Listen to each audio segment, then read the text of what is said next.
They claim pandemics only happen once every 100 years, but what if that's no longer true? We want to be early, ready for the next one, because clearly the Obama administration did not leave to this administration any kind of game plan for something like this. So that's just a standard Mitch McConnell lie said to Trump TV, of course. But I was shocked when he was challenged on this by Fox News and what he said after that. Dr. Bright is up testifying in the House today, saying that the administration was woefully prepared, says it's still not prepared. Those plans have been in place, and it's disappointing they were not pulled out in January of this year and followed. They were not put on the table with a strong leader indicating these are our plans. Everyone fall in line and follow through with this plan. You said that the previous administration didn't leave a plan. They pushed back against that. I was wrong. They did leave behind a plan, so I clearly made a mistake in that regard. As to whether or not the plan was followed and who's the critic and all the rest, I don't have any observation about that because I don't know enough about the details of that, Brett, to comment on it in any detail. Hey, good on Brett Baer. I cannot believe that Mitch McConnell admitted he was wrong. He wasn't just wrong, he lied. So we're only kind of getting half of the truth there, but we usually get none of it. So I'm just fascinated. And so when I saw that, I'd followed the story a little bit, but I hadn't done a deep dive into how much of a lie that was. How big of a lie does it have to be for Mitch McConnell to admit he's wrong? How egregious does that lie have to be? The answer is extremely. Obama's White House National Security Council left the Trump administration a detailed document on how to respond to a pandemic. The document is called the Playbook for Early Response to High-Consequence Emerging Infectious Disease Threats and Biological Incidents.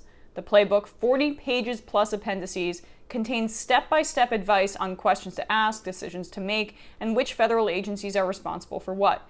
It includes sample documents that officials could use for interagency meetings. And it explicitly lists novel coronaviruses as one of the kinds of pathogens that could require a major response. The color-coded checklist-style document addresses issues like testing, funding, personal protective equipment, emergency declarations, border control measures, diplomacy, the use of military, public communication, even mortuary services. In addition to the playbook, outgoing senior Obama officials also led an in-person pandemic response exercise for senior incoming Trump officials in January 2017, as required by a new law on improving presidential transitions that Obama signed in 2016. Rick Perry, no longer in the administration, was in attendance, and Elaine Chao, who is Mitch McConnell's wife, transportation secretary. So that was a lie. You didn't just misremember. Your wife got the briefing.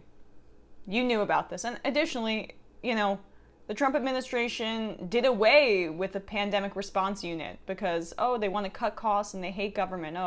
Traditional Republican nonsense. So there's just, it doesn't work, dude. I know that you're obsessed with Obama.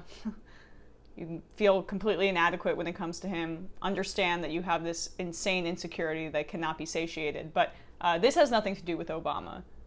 The complete botching of the response falls directly at the feet of Donald Trump. He tried to do a travel ban, that be it. Didn't look into any of the science, continued to hold rallies with tens of thousands of people, and is now trying to reopen the economy when the graph in many parts of the states keeps going up for coronavirus cases. You can't obfuscate here. And Mitch McConnell, you can't do the dirty work for Trump. It doesn't work, especially when your wife was in the very briefing that you tried to claim didn't happen.